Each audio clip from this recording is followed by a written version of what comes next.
Class 10th का most important case study question है। तो एज़ यूजुअल जल्दी से आप लोग वीडियो को पॉज करके एक बार क्वेश्चन को अच्छे से रीड आउट कर लो। आपको पता है कि मैं पहले से सॉल्यूशन करके रखता हूँ, इसीलिए एक बार आप लोग ट्राई करो कि आप इस क्वेश्चन को कैसे सॉल्व करोगे।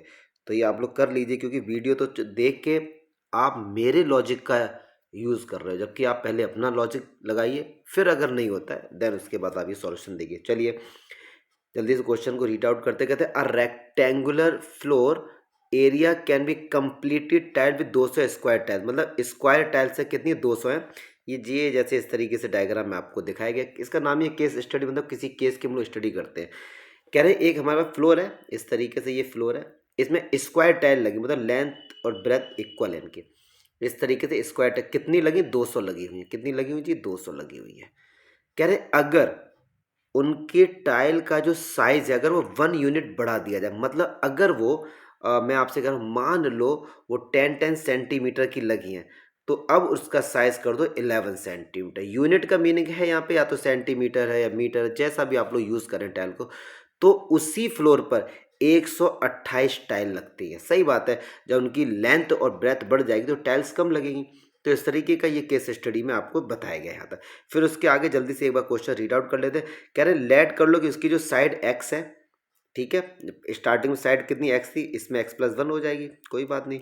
तो कह रहे हैं कि वो क्वाड्रेटिक इक्वेशन बनाओ। फिर कह रहे हैं अगली स्टैंडर्ड फॉर्म में लिखो। फिर एक्स की वैल्यू फाइंड करनी है फैक्टराइजेशन मेथड से, और आपको फाइंड करनी है क्वाड्रेटिक फार्मूले से। तो ये इस तरीके का ये बेसिक सा हमारा एक ये क्वेश्चन है। हमने पहले से ही सॉल्यूशन करके रखा हुआ है, इसलिए जिससे टाइम बच जाता है और मैं ज़्यादा लॉजिक पे काम कर पाऊंगा। तो इस तरीके का ये सिंपल सा क्वेश्चन है। तो अब मैं इसको रखता हूँ साइड में, हम लोगों ने पढ़ लिया। मैं सॉल्यूशन को करता हूँ जूम आउट, जो कि आपके काम का है। पहले इसको हम लोग अच्छे से जूम आउट करके यहाँ से एक एक करके चीज़ें समझते हैं। देखिए 200 टाइल लगी थी। कह रहे हैं इसकी जो टाइल है उनका जो लेंथ है वो एक्स इन्होंने बोला है, मैं नहीं कह रहा हूँ, इस क्वेश्चन में बोला है। अगले केस में 128 टाइल है, तो उसकी लेंथ कितनी हो जाएगी, एक्स प्लस वन, और ब्रेथ भी एक्स प्लस वन, क्योंकि भाई स्क्वायर टाइल है। तो अगर मैं बोलूँ इस फ्लोर पे कितनी टाइल है, उनका एरिया क्या होगा। एक टाइल का एरिया तो एक्स स्क्वायर हो गया, और कितनी टाइल है 200, तो इस वाले का एरिया हो गया 200 एक्स स्क्वायर। Very simple. यहाँ पर अगर एक्स प्लस वन है तो इस टाइल का एरिया हो गया एक्स प्लस वन का होल स्क्वायर। कितनी टाइल से 128, और दोनों ही केस में एरिया तो इक्वल है, क्योंकि फ्लोर का जो एरिया वो तो कभी चेंज नहीं होगा, ये तो सेम रहेगा, चाहे टाइल आप कितनी बड़ी या फिर छोटी लगाओ। तो इन दोनों को मैंने इक्वल रख दिया। तो ये पहले का आंसर हो गया कि हमने क्वाड्रेटिक जो इक्वेशन बनाई उसको हमने लिख दिया। अब कहते हैं उसकी स्टैंडर्ड फॉर्म, उसकी क्या स्टैंडर्ड फॉर्म। तो चलिए स्टैंडर्ड फॉर्म पे आते हैं। चलो इसकी स्टैंडर्ड फॉर्म। अब यहाँ पे ये था, इसको सॉल्व कैसे करें। मैंने 8 से कैंसिल किया, 8 से 200 को किया 25 टाइम्स गया, 128 को किया तो 16 टाइम गया। अब 16 का एक्स प्लस वन का होल स्क्वायर था, तो ए प्लस बी का whole square x square plus one plus two x.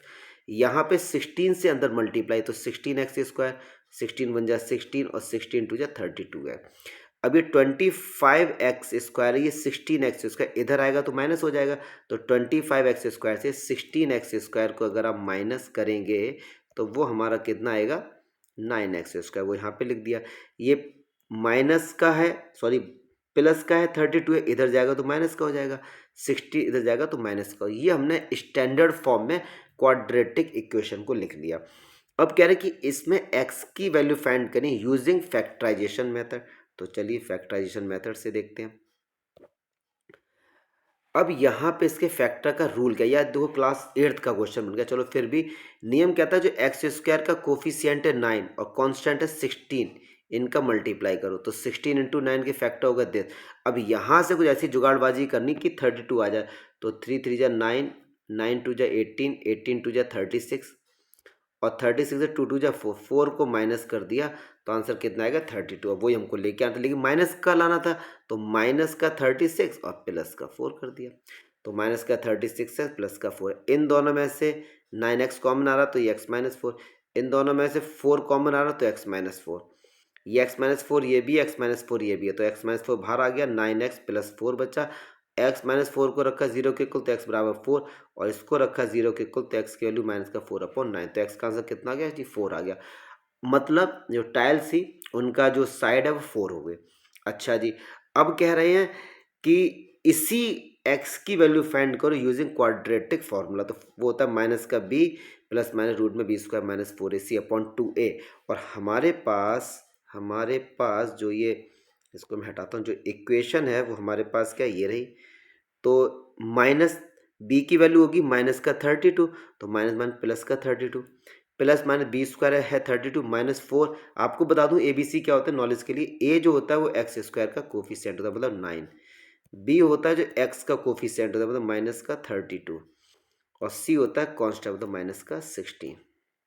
इस तरीके हमने वैल्यू पुट की, इसका मल्टीप्लाई किया तो रूट के अंदर 1600 आया। 1600 होता है 40, प्लस माइनस का साइन का मीनिंग है एक बार प्लस लो और एक बार minus low. 32 plus minus 40 upon 18 है, एक बार प्लस लिया। तो चलो मैं इसको हटा के यहाँ पे आपको सॉल्व करके दिखाता हूँ ये चीज़।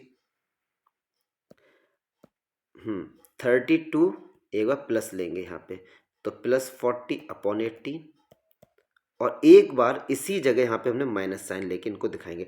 तो माइनस कभी एक्स की वैल्यू नेगेटिव नहीं होगी, क्योंकि टाइल्स की जो लेंथ होगी वो नेगेटिव कैसे होगी। तो यही आंसर हो जाएगा 32 प्लस 40 72, और 72 में 18 से डिवाइड करो तो आंसर आया हमारा 4। तो इस तरीके से वेरी सिंपल क्वेश्चन था।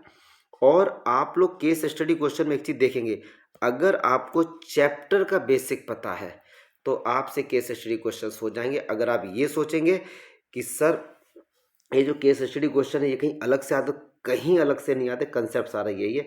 बस आपको क्वेश्चंस की जो स्टडी है, केस की जो स्टडी, उसको अच्छे से करना पड़ेगा।